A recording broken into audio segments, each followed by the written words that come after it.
Dobre, takže čaute, je tu Jajo a Mikimo. dobre, proste Mikimo. A ideme si zahrať Ludvíka. Ludvík. Je to aplikácia, cez ktorú si môžete písať s touto osôbkou virtuálne. Môžeme sa pozrieť s Ludvíkom. Áno. Som rád, že si ma opäť navštívil. Takže ja som si už s tebou. Áno, ty.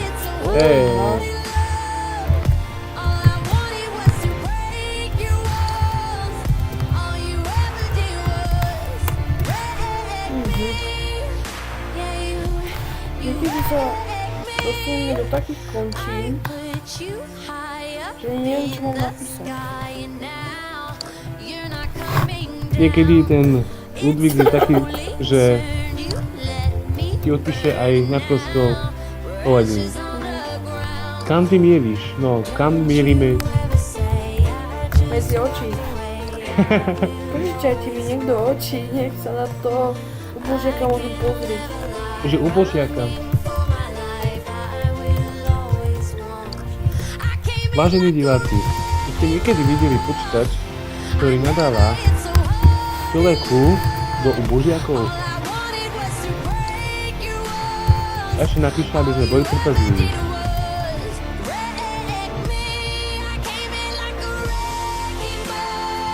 On musí komunikovať. Dáme ho dole. To hej.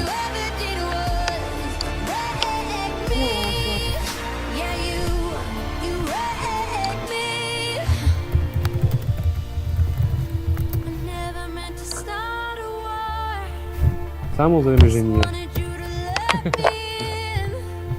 Kam ty mieríš? No do rytmu. Ty ma zaskočil. Vieš čo, s ním ho tromfneš?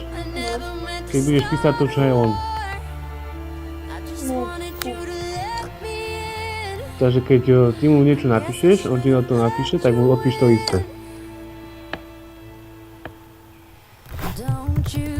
A inak, otázka na teba. Ako dlho už nahrávaš?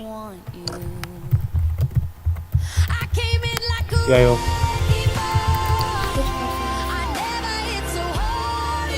Ako dlho nahrávaš, keď nenahráš vôbec? ja?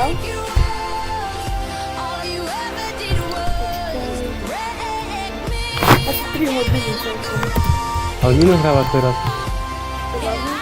Hej. Ale nahrávam. Teraz tu máš zelenú blatinu.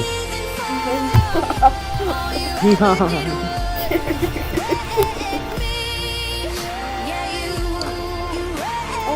si na dneska. Ty si dostatočne kvalifikovaný, aby si to... Dostatočne kvalifikovaný, aby som ti mohol na toto odpovedať. No tak potom, čo tu hľadaš? Mlčanie znamená súhlas. Presne tak.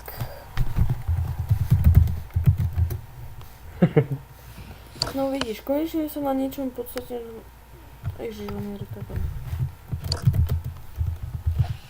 Ty si retardovaný.